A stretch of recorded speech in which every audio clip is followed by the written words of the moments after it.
अस्सलाम वालेकुम स्टूडेंट्स। बेटा आज का टॉपिक है electrochemical cells, electrochemical series.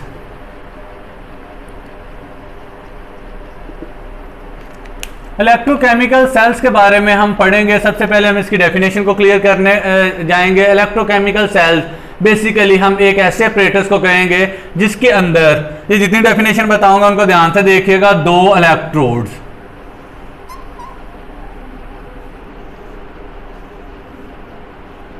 Dipped होंगे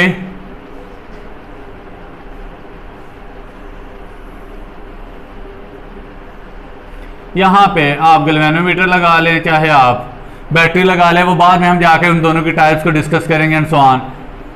इसके अंदर हमने एक लिक्विड फिल किया होगा जो इलेक्ट्रोलाइट कहलाएगा। अब ये क्या क्या चीज़ें उनको भी उनके बारे में बताता हूँ। सबसे पहले हम कहेंगे कि एक सिस्टम है जिसके अंदर दो इलेक्ट्रोड को हमने डिप किया हुआ है। डिप करने के बाद अब हमने डिप किसके अंदर किया हुआ है उसको हम इलेक्ट्रोलाइट का नाम देंगे और इन दोनों को हमने कनेक्ट किया हुआ है लेट्स सपोज बैटरी के जरिए। तो इस सारे सिस्टम को हम इलेक्ट्रोकेमिकल सेल का नाम देंगे। ऐसा सिस्टम जिसके अंदर दो इलेक्ट्रोड्स को हमने एक इलेक्ट्रोलाइट के अंदर डिप किया हुआ है और इलेक्ट्रोड्स को बैटरी के जरिए कनेक्ट किया हुआ है। अब इसका काम क्या होता है, यहां तो ये केमिकल एनर्जी को इलेक्ट्रिकल एनर्जी में कन्वर्ट करेगा या फिर इलेक्ट्रिकल एनर्जी को केमिकल एनर्जी के अंदर कन्वर्ट करने में हेल्प करेगा। हमने स्टार्ट में ही पढ़ा था electrochemical series is the electrochemistry is the branch of chemistry in which we study about conversion of chemical energy into electrical or electrical into chemical। तो यहाँ पे बेसिकली हम इलेक्ट्रोकेमिकल सेल्स को इसी काम के लिए इस्तेमाल करते हैं। उसकी मेनली दो टाइप्स हैं, एक को हम गैल्वेनिक सेल कहते हैं, दूसरे को हम इलेक्ट्रोलिटिक सेल कहते हैं। एक के अंदर केमिकल एनर्जी इलेक्ट्रिकल के अंदर कन्वर्ट होगी, दूसरे में इलेक्ट्रिकल एनर्जी केमिकल एनर्जी के अंदर कन्वर्ट होगी। और इसी तरह इसके आगे मजीद टाइप्स हैं, डाउन सेल आ जाएगा, नेल्सन सेल आ जाएगा, एक्सेट्रा एक्सेट्रा।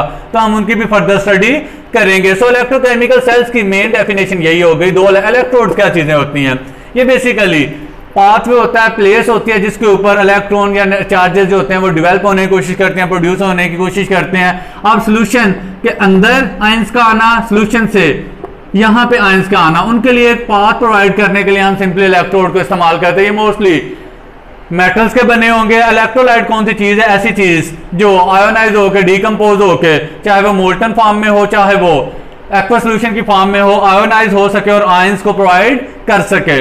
ऐसी चीज। और बैटरी के बारे में आप पहले जानते हैं। इन सारी चीजों का मजमूआ ओवरऑल इलेक्ट्रोकेमिकल सेल्स कहलाता है। अब इससे नेक्स्ट हम डेफिनेशन करेंगे इलेक्ट्रोलाइट की। बेटा ये इस पेज के ऊपर, ये दो पेजेस के ऊपर जो 4 5 6 डेफिनेशन बताऊंगा उनमें से इलेक्ट्रोलाइट की स्ट्रॉन्ग इलेक्ट्रोलाइट, वीक इलेक्ट्रोलाइट और नॉन इलेक्ट्रोलाइट, इन 4 डेफिनेशन बहुत ज्यादा इंपॉर्टेंट है। इनमें 120 तक कोई ना कोई बोर्ड के पेपर में आ जाती है। उसके अलावा इलेक्ट्रोकेमिकल सेल्स और आगे जाके आप इलेक्ट्रोलिटिक सेल और इलेक्ट्रोलाइट की डेफिनेशन पढ़ोगे। ये तीनों, चारों, पांचों, 6 जितनी भी डेफिनेशन है दीज आर वेरी इंपॉर्टेंट। उन सब में से जो इलेक्ट्रोलाइट से रिलेटेड 3-4 डेफिनेशन है वो उनसे भी सारी से ज्यादा इंपॉर्टेंट है। अब बेटा इलेक्ट्रोलाइट का कॉन्सेप्ट, इलेक्ट्रोलाइट हम ऐसे सॉल्यूशन को कहते हैं जो मोल्टन फॉर्म में या फिर सॉल्यूशन फॉर्म में, एक्वा सॉल्यूशन फॉर्म में इलेक्ट्रिसिटी को पास कर सके, यानी आयोनाइज हो और इलेक्ट्रिसिटी को या इलेक्ट्रिक करंट को पास कर सके। ऐसी चीज को हम इलेक्ट्रोलाइट का नाम देंगे। अब इसकी 3 से 4 टाइप्स आ जाती हैं, जिनमें सबसे पहला स्ट्रॉन्ग इलेक्ट्रोलाइट है। इसके बारे में हम कहते हैं कि स्ट्रॉन्ग इलेक्ट्रोलाइट ऐसी चीज जो कंप्लीटली आयोनाइज हो जाए, कंप्लीटली आयोनाइज हो जाए।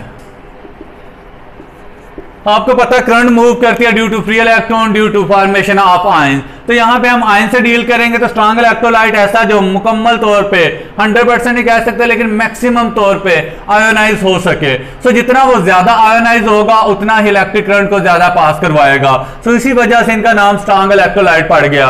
इनमें जो बेस्ट एग्जाम्पल आ जाती है वो Na, Cl, Na, OH etcetera. इन जितनी भी एग्जांपल लिखी हुई है बुक के ऊपर उनको आपने लर्न कर रहा है। दूसरे नंबर पे आ जाता है वीक इलेक्ट्रोलाइट। स्ट्रॉन्ग के बाद वीक इलेक्ट्रोलाइट का कॉन्सेप्ट आपको वैसे क्लियर हो गया होगा। ऐसा इलेक्ट्रोलाइट जो कंप्लीटली नॉट आयोनाइज कंप्लीटली, हम सिंपली लिख लेंगे नॉट आयोनाइज कंप्लीटली, ये मुकम्मल तौर पे आयोनाइज नहीं होता बल्कि पार्शियली आयोनाइज होता है, यानी किसी हद तक ये आयोनाइज होगा, मुकम्मल तौर पे या मैक्सिमम अमाउंट में ये आयोनाइजेशन शो नहीं करता। उनमें सबसे बेस्ट एग्जांपल जो आ जाएगी आपके पास वो आएगी CI3COOH। जब इसको हम एक्वा सोल्यूशन में आयोनाइज करते हैं तो ये हमें CI3COO plus H plus ions produce करता है, लेकिन इसकी आयोनाइजेशन इनकी निस्बत कम होती है। अब तीसरी चीज आ गई नॉन इलेक्ट्रोलाइट।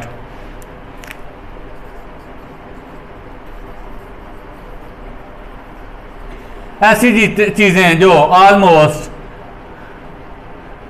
नॉन आयोनाइजेबल होती हैं, जो आयोनाइज नहीं होती। डेफिनेटली जो नॉन आयोनाइजेबल होंगी उनकी नेचर मॉलिक्यूलर होगी, वो आयनिक फॉर्म में बहुत ही कम हो सकती हैं ऐसी चीजें। ज्यादातर 99% चांस है जो नॉन आयोनाइजेबल चीजें होंगी वो कोवलेंट बॉन्ड अपने अंदर रखती हैं। तो इसकी सबसे बेस्ट एग्जांपल जो हमारे पास आ जाएगी वो ईथर वगैरह हम कह सकते हैं। उसके अलावा हमारे पास जो शुगर वगैरह ये ऐसी चीजें हैं जो आयोनाइज नहीं हो पाती हैं। अगर हम इन चीजों का इलेक्ट्रोलाइट यूज करने की कोशिश करेंगे तो इलेक्ट्रिसिटी पास नहीं हो पाती। तो बेटा आपने इन 3-4-5 डेफिनेशंस को अच्छी तरह से करना है। These are very important board के पॉइंट ऑफ व्यू के लिहाज से।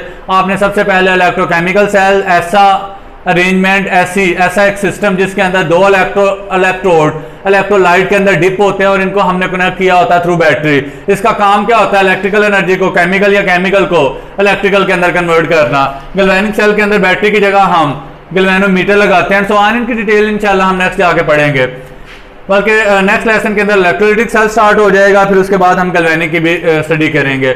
उसके बाद मैंने बताया आपको बेटा इलेक्ट्रोलाइट की डेफिनेशन, मोल्टन और एक्वस सॉल्यूशन के अंदर अगर कोई चीज इलेक्ट्रिसिटी को पास करवाती है this is simply known as electrolyte. अब उसकी तीन नीचे टाइप्स हैं, स्ट्रॉन्ग, वीक और नॉन इलेक्ट्रोलाइट। स्ट्रॉन्ग इलेक्ट्रोलाइट ऐसे इलेक्ट्रोलाइट जो मुकम्मल तौर पे ऑलमोस्ट आयोनाइज हो जाते हैं।